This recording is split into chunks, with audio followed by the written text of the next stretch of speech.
que m'attend. Mon jardin descend, cueillir la rose blanche. Moi je crois, tralala, celui que mon cœur. This morning I want to work on this little cafe one that I'll show you here. And the thing with this one is it's fairly simple in its design. I deliberately have chosen a composite that I put together of a waiter here behind this table in this figure. This is the 3-part composite photograph on PhotoPaint, making up my own compositions. But the thing is, it's not very exciting. The colours aren't very exciting and so on. I liked it because of its composition. I liked it because of the foreground, the still life aspect of it, and the figure and the waiter. What I want to show you is how we can make a simple photograph like this more exciting, more interesting, and into an interesting, hopefully an interesting painting. It's not a very big painting, but I want to show the use of the sponge roller behind here to get these lovely effects, which will make it more special. And then I'll use the brush to finish off again. Now, I know a couple of you on YouTube have asked me to do more in-depth films, but you must remember that these paintings take me, say, 2 to 3 hours. This one will be shorter, which is another reason I've chosen it. We can't do films that long, or it's not really advisable to, because not many people are prepared to sit down for that long and do it unless you do it in sections.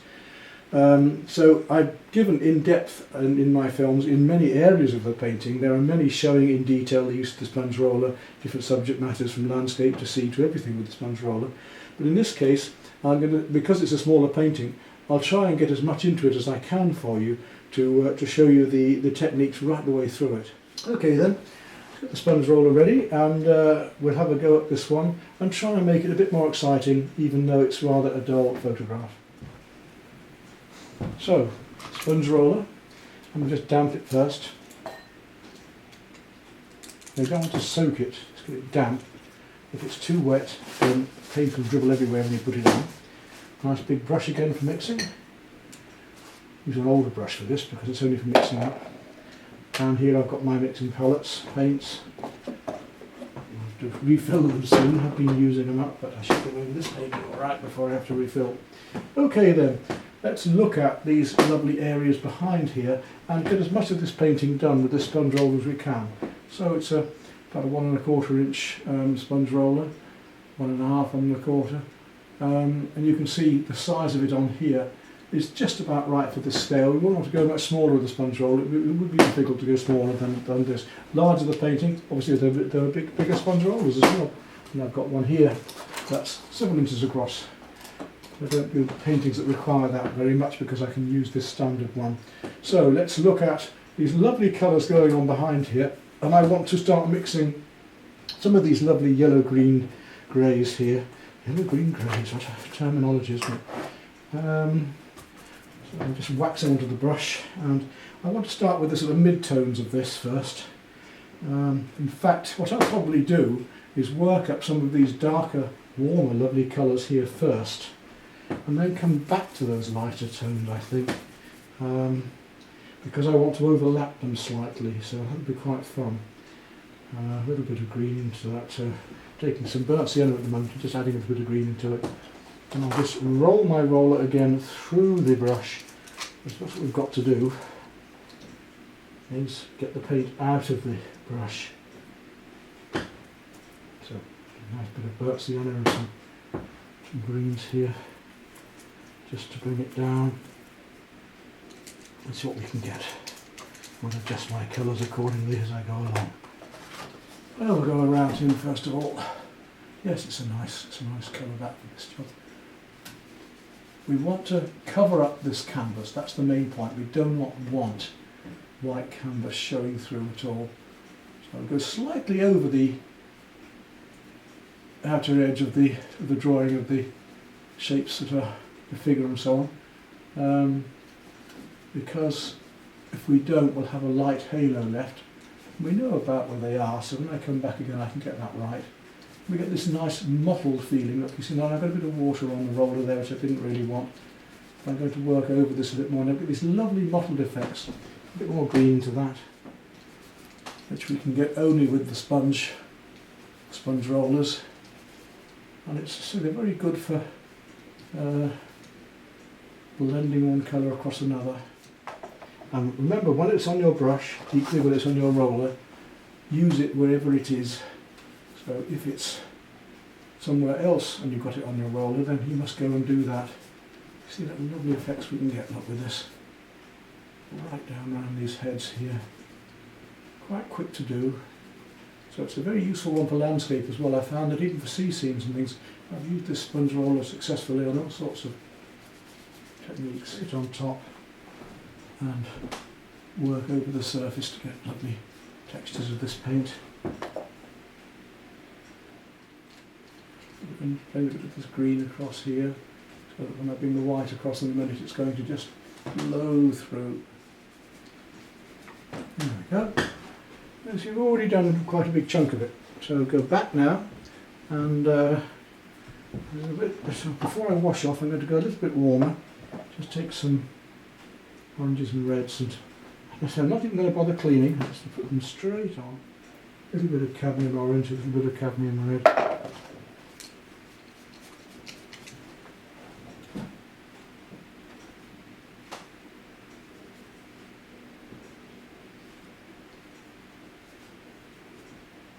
Pick up on that face in more detail later. Not worry at the moment. Right, let's go wash the roller and the palette because I need to change colour now. Right, make sure you dry off that sponge roller. Just damp, otherwise you're going to have problems. You saw me the paint trickling just now because it didn't quite dry it enough. And on we go now. I want to be working up these greens and creams. So I'm going to start from my deeper colours. Take a little bit of a very light ivory cream. That just gives me the colour I want for there. Let's give that a whack on and we'll change the colour as we go along. So there's my brush full. I'm going to roll my roller through it to pick up all the colour I need. Let's see if that's about right. Yeah.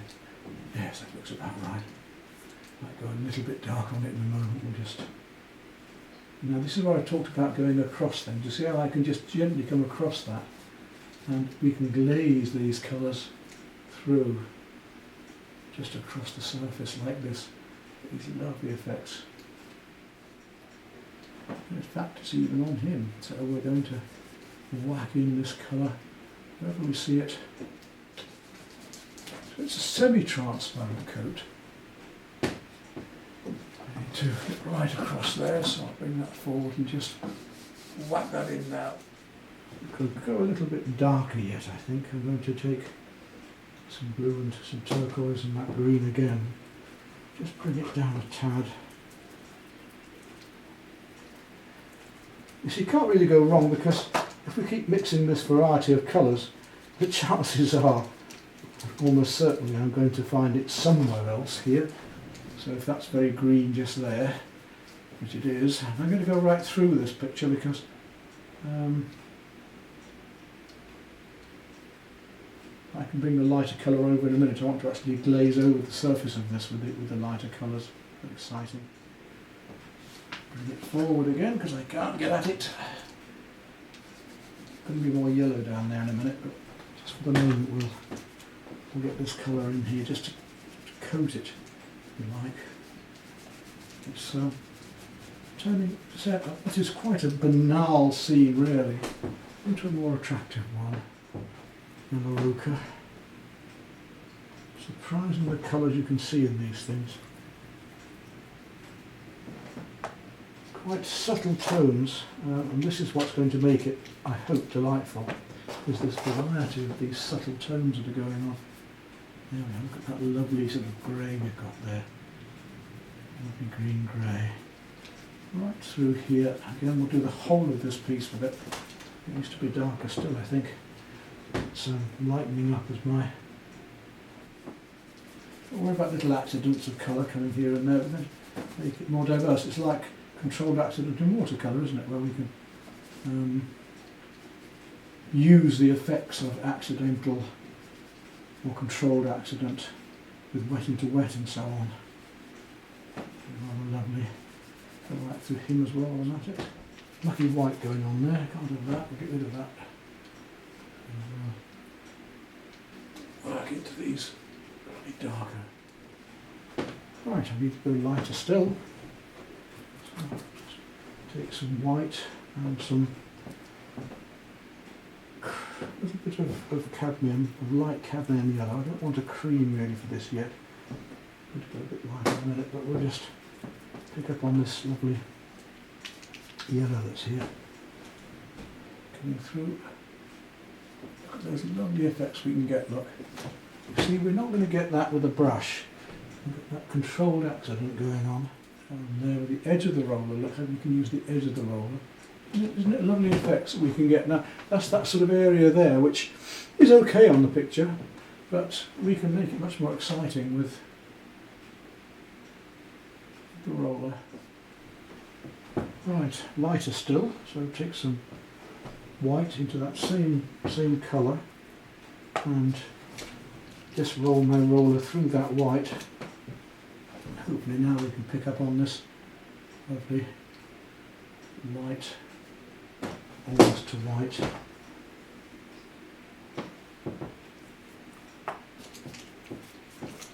I hope, guys, this is giving you enough detail this time to give you an idea of these lovely effects we can get using a sponge roller. Alright, let's get down to our greys again and different graduation colours. We'll take some more yellow ochre, a wee touch of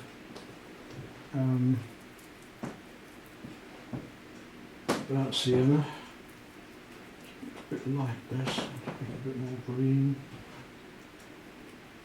a bit of ultramarine into it. Just watching my colours as I go, I can see the colours in what I'm mixing here.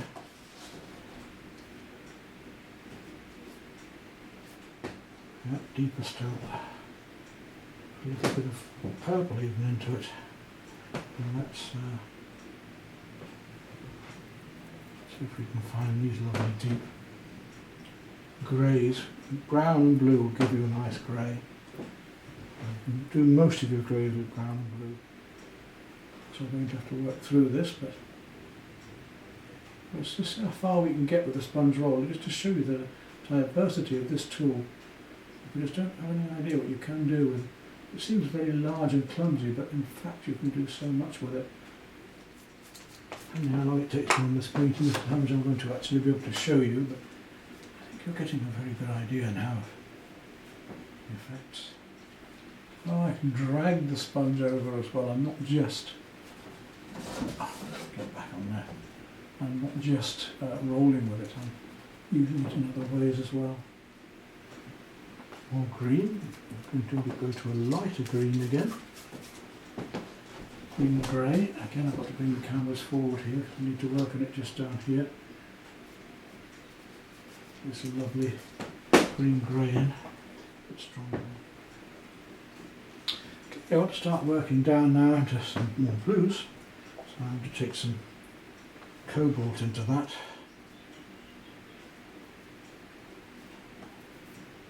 Mucky. Look how we can just lay one colour over another like this. It's lovely. I'll just get some darks going, so let's go right down to some Prussian blue and black maybe, and we'll just start to get some of these darks going in the background there. And then we'll go darker in a moment. Just see if we can find him. We're going to have to do obviously more detail with a brush, but let's try and get the basics started with this. So the roller's got a bit bent now, it just won't roll level, which is very annoying. So I'm going to have to come back and use my brush to tidy this up.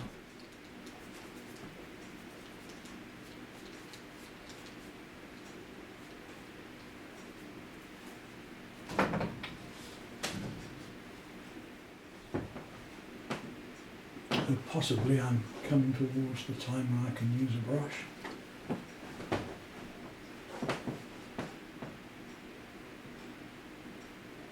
Just look how far we can get just with the roller, getting these lovely effects.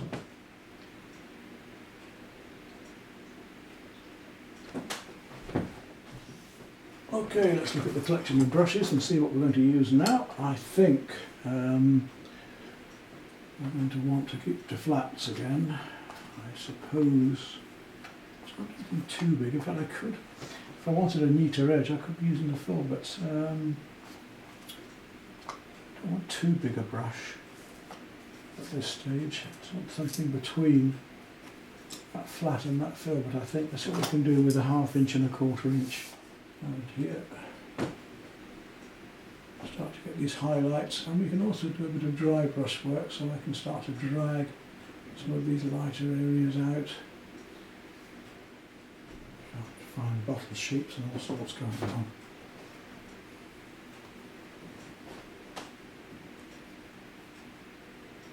Soften these edges a bit.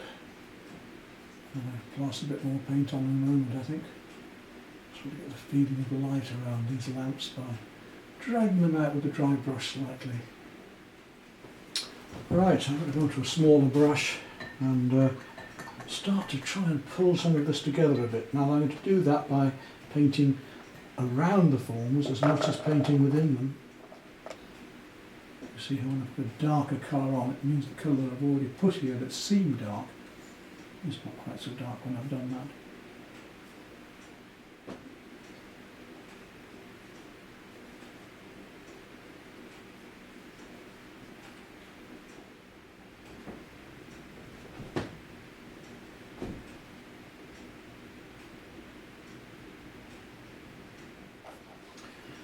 So I'm just working up these highlights at the moment.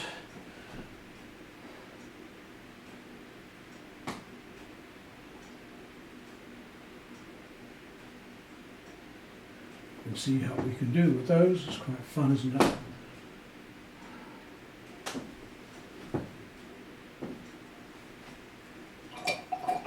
Just got to get the drawing right each side of things. For instance, there I need to come back in and just make that a bit dark around his face there. Not quite as dark as that. So I'm just going to get this drawing right with these highlights as near as we can. To mix these correct colours as near as possible and come into here to really get the feeling of the glass, etc. Try and get these reflections as much as possible anyway.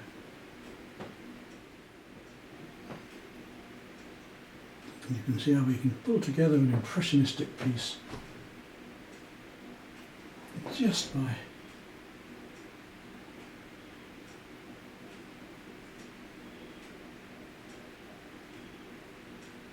hinting at things that are around. Suddenly found myself using 2 glasses of water here and not one to mix with, which is strange.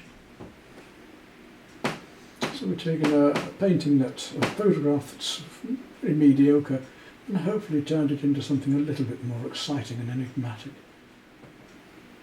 Just a hint at that finger might be enough. I don't think I want to do a lot more to it because it has that simplicity, it works.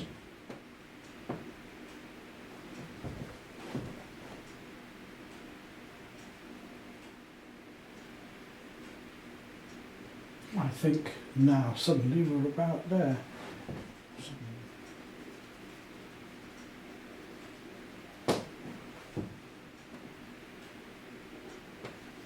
There we go then. Sign that.